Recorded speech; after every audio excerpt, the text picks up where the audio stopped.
Morgan Ortagus. Morgan, it's great to see you. You know, we've talked to both Jonathan Turley, Andy McCarthy, and others who say that the indictment of Igor Danchenko leaves little doubt that the entire Steele dossier was predicated on a lie, and therefore the Trump investigation into Russia collusion likely was as well. That was a falsehood that was heavily promoted by Congressman Adam Schiff of California, whom you went head-to-head with yesterday on this. Let's re-rack the tape and play this from The View yesterday.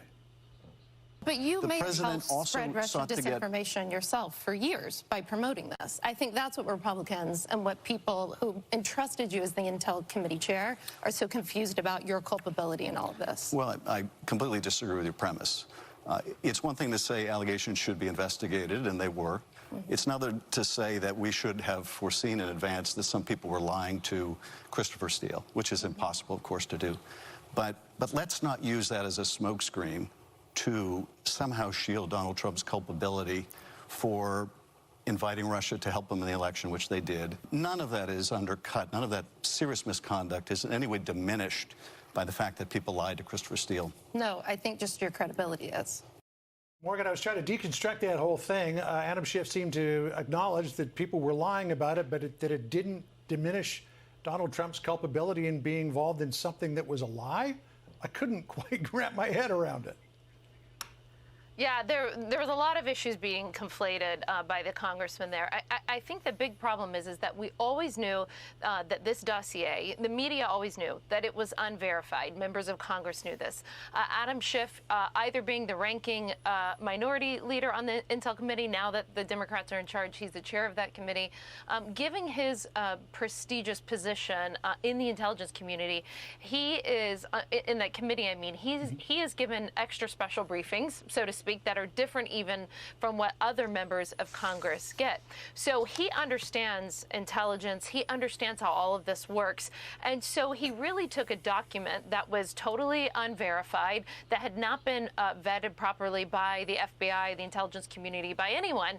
And he promoted it. He defended it. As I pointed out yesterday, he read it into the congressional record. So because of his stance on the Intel Committee, people, members of the media, took this hook, line, and sinker and believed everything he was saying, because they thought, oh, he's got to have, and he implied this, but they thought, oh, he's got to have some sort of special access and information that we don't know about that proves that the dossier is true.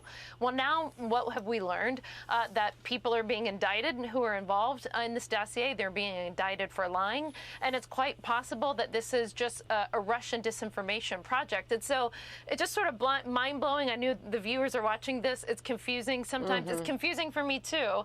But essentially, we had President Trump accused of Russian disinformation for years, when actually Congressman Schiff did that for them. Yeah, and we go back to the moments where he stood up and said that there was ample evidence of collusion on the part of the former president. What was the reaction that you got? I was just so curious, because I mean, rarely have we seen Adam Schiff put himself in the position to be questioned like you did, Morgan. Well, I just want to say thank you, to The View and to the producers for allowing me to be on and giving me that opportunity. I know it's important for a lot of conservative women in America to be represented on that show, and I was, and they let me be there on an incredibly important day.